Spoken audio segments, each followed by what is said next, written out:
welcome to Hotline 21. I'm your host, Bruce Jackson, and today we've got a great show for you. It's really a great show, and I have a guest, but I'm going to hold off because I was just looking around and doing some research, and I found this young lady, and she's wonderful, and I'm going to let her introduce herself first on the air via her website. And if you want to go to her website, you'll be able to do it because I'm going to put it on the air as well. And we're going to mention it a couple of times before we close our show. So without further delay, I'm going to put her on the air, and she's going to tell you who she is and what she's about, and you're going to enjoy it.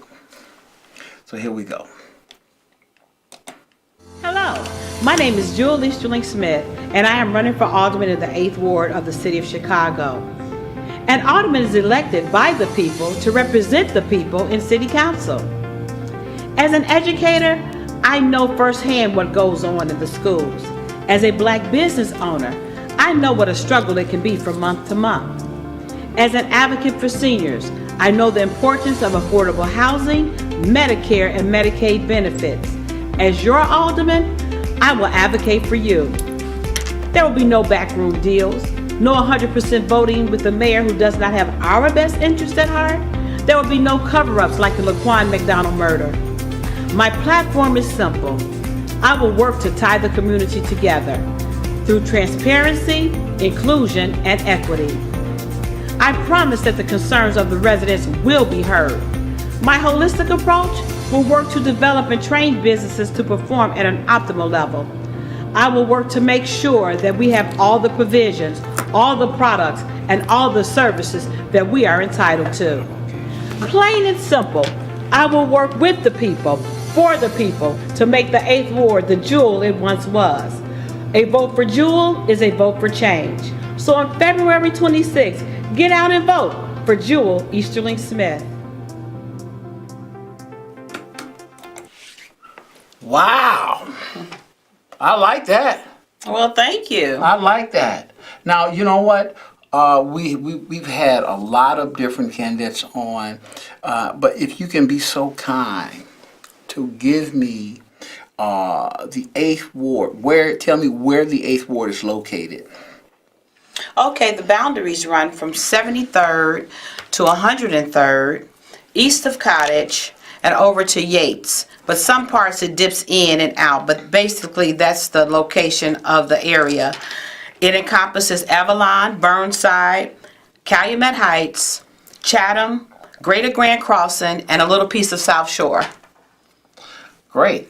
Well, Jewel Easterling-Smith? Easterling-Smith. Easterling-Smith. Yes. It is a pleasure to have you on our show. Nice meeting you also. It's a pleasure to have you on the show. Now, I want to ask you some more questions about your 8th Ward. Sure. What are the concerns of the 8th Ward with your residents? Well, like the video said, a lot of concerns are about the cover-ups, the backroom deals, the overall corruption in City Hall. However, our basic concerns are like anyone else: safety, beautification, empty homes, economic development that does not bring jobs in for us, basically neglect. And some of the residents, they've coined it, our alderman has divorced the ward. However, she's married to the city council. Wow, that's creative. I guess, well, that's Chicago. Chicago was always creative, Yes. But let me ask you this. What do you propose to change regarding the status quo? Well, first of all, it's a problem with transparency, inclusion, as you can see in my platform, and equity. Our residents of the 8th Ward, they want three basic things.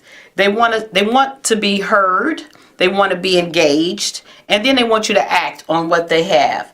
So to change the status quo, I would use the same mediums that are used during election time: text messages, phone calls, printed material. Use those same methods to get the information out to the residents. Our residents are old and aging, a lot of the population are, so they might not get on Facebook all the time and find out what's going on. They might not have an email to find out what's going on. So use those same mediums. You can get them out to vote on election time. Use those same mediums to get the information out throughout the year. Well, that's letting me know that you've got your ear to the ground and you're listening to the community, because that's what the community mostly say. This is, you see the politicians during the election time, but after the election time, for some reason they go into hibernation. Yes. You know, Yes. so, and that's good, that's refreshing to hear that you're going to use those same tools, and they're excellent tools because you see how effective they are in terms of communicating with the public. Chicago is another question for you. Chicago is experiencing a great exodus. Has the 8th Ward been affected? And if so, what will you do to bring residents back? Well, the 8th Ward, it has a different type of exodus. A lot of our, if you know anything about the 8th Ward, I've been over there 50 years, and so you can imagine people that came before me or the parents are aged now. So we pretty much aged out of the area. A lot of our people have aged out, gone to live with their children. Then another reason of the exodus may be lack of resources. We don't have resources in our area. And when you don't have resources, when you don't have jobs in the area, when you have older people leaving, you see the decline in the schools. You see the enrollment being low in the schools. Although we have good schools, the enrollment is somewhat low. Let me ask you this. You said in the genesis of our discussion that the current alderman has divorced the ward and married the council. Okay, now that's rather intense, but the way almost poetic. Can you elaborate?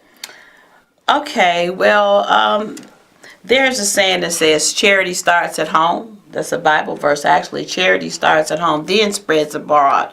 So when you're not showing love in the community, but you have all this love when you get to city council. Our ward lacks vision, but when other people have vision, when the mayor has their vision, oh, you jump on it and you're gung-ho about it.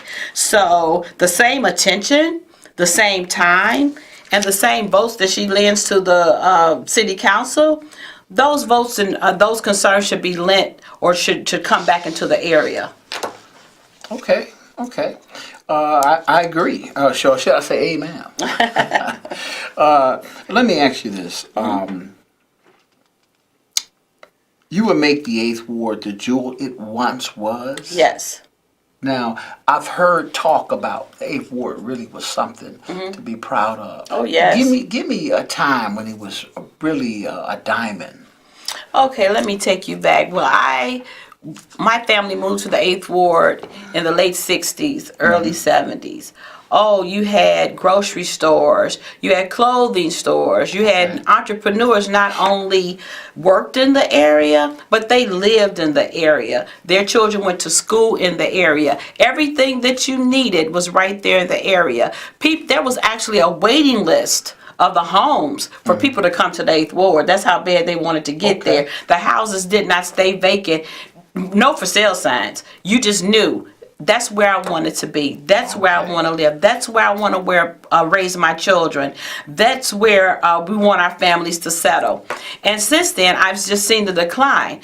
No more businesses, no more small businesses. It looks like one of the areas looked like a little war zone. Everything looks like everything's been bombed. No grocery stores. We have one thriving grocery store in our ward, So it's a food desert. and that's so filthy. Now you have grocery stores around the perimeter, but that is not the 8th Ward. You have stores around the perimeter, but not in the 8th Ward. And when you don't have places where people can go or tell their children, go down there and get you a little job, little part-time job. They don't hire us, the companies or the businesses that are in our ward. So we need to make it where it's a friendly place for everyone. Okay. Now, how would you do that? How would I do that? How would you do Well, I would work closely with the Chamber of Commerce to try to attract businesses. I will first clean up a little bit. It's a little, it doesn't look attractive. We have to make something attractive for people to want to come. I will work with, I know one of the city treasurers has initiative he wants to do with the banks, and that's give low interest or no interest bank loans, and I think something like that will work to bring people back into our area. And when you bring the people back, when you bring the working class people back, then you have children. Our schools will not be in danger of closing. So those are the type of things I would do. I would work with the Chamber of Commerce. I would work with the city treasurer. I would also work with the assessor to make sure that we're getting our fair share of assessments on our homes. Okay. Very good. Let me ask you this. Yes. Now, I know you said that the 8th Ward has experienced a decline, lost its glory from its heyday. And are having, I know they're doing shootings all over the city. What would you do to curtail? That's a problem that even the police is having with trying to curtail these drive-by shootings. What would you do as alderman of the 8th Ward to kind of rid your community of this type of violence? Okay, well, that's a good question. You say that the police even have a problem. Yes, they have a problem. So I don't think the alderman, we're not miracle workers. However, I will work closely with the police to come up with something that works for the 8th ward. You know, each ward carries its own dynamic, carries its own climate. So I will work closely with the police in our area. When I go to the CAPSA meetings, we would have CAPSA meetings, and I would go and I would listen. I would listen to the people, listen to what's happening, and I would sit there and I would think, okay, now we're telling you what's going on. We're telling you where the hot spots are. Certainly you can do something about those hot spots, at least put more patrol there, make those the areas that are looked at, and work together with the residents to find out what's going on.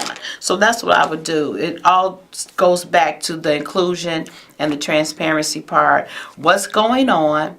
What do we need to do to rectify it? And let's work with the powers to be. Let's work with the police. Let's work with the city council. Look, I got a problem over in 8th Ward. What are you doing over there to curtail yours?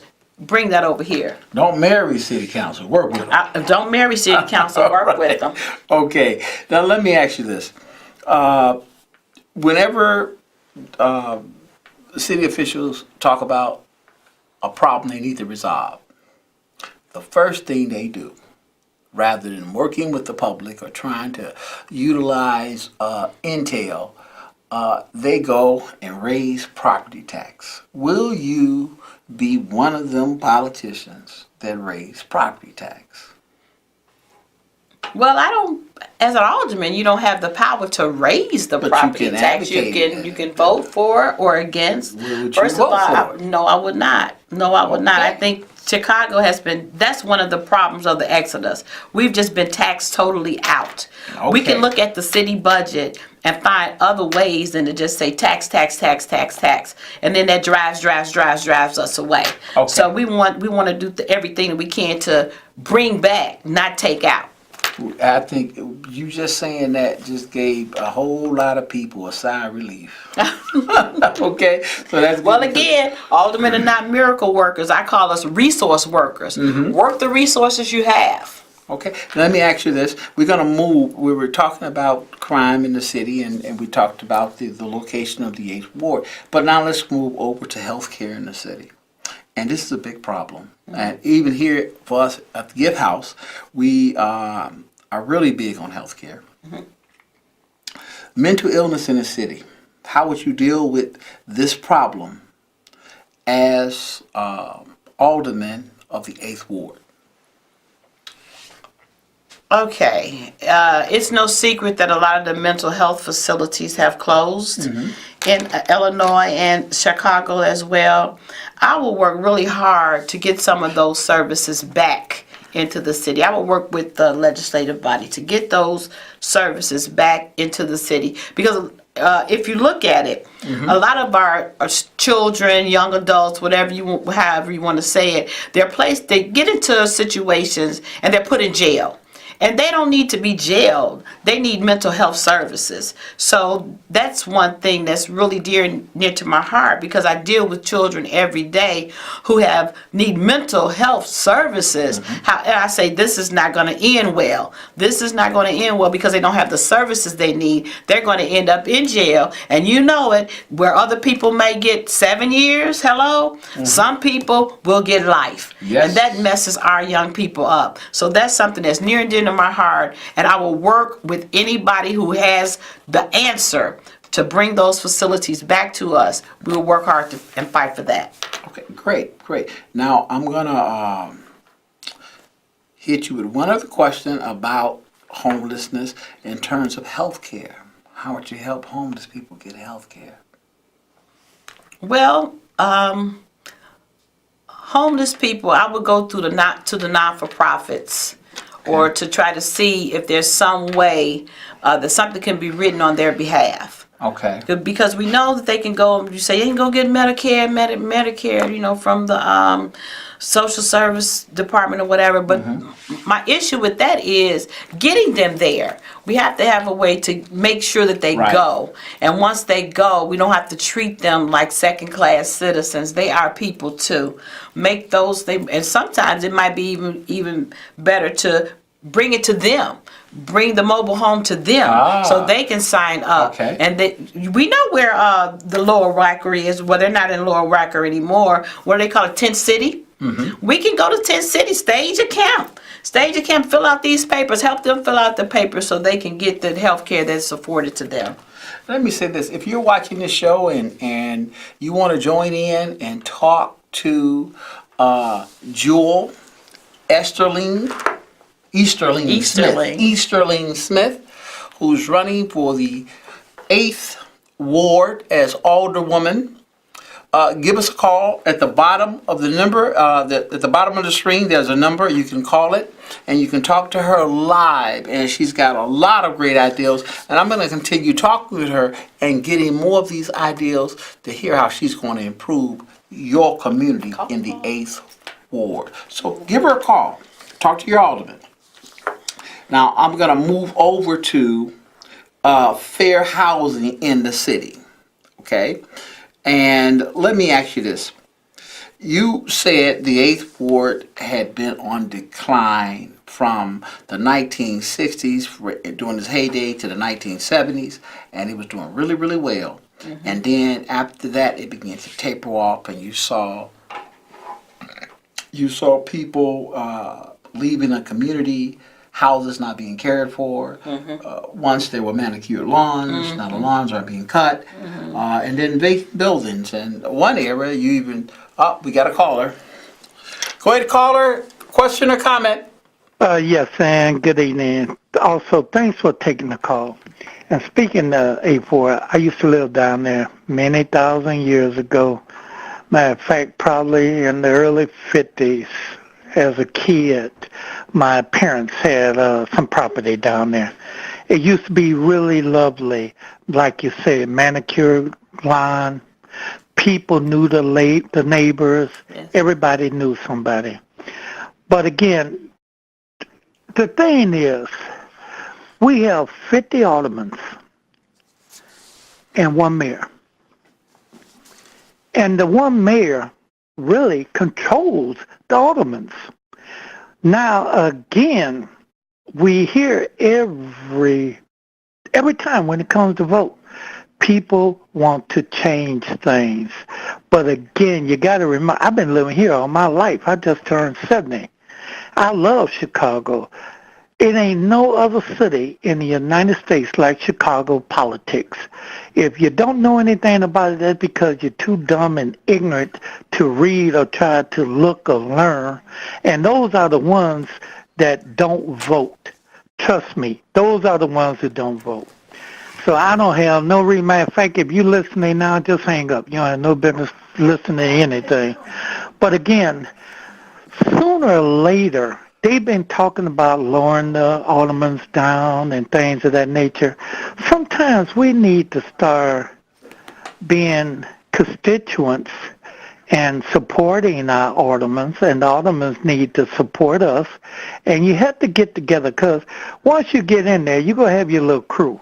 People going to be for you, and some ain't going to be for you. Okay. But the more you get, the better off. I got another call coming in, so I'm going to give you right, a couple seconds to wrap it up.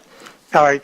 Listen, just do what you say you're going to do, and that'd be a great thing. Thanks for taking the call. Thank you, caller. Okay, we have another caller. Question or comment, caller? Hi, I have a question, and I'm asking as someone who actually lives in the ward.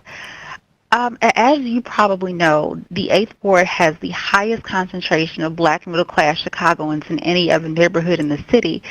My concern, though, is that the business district there doesn't necessarily reflect that.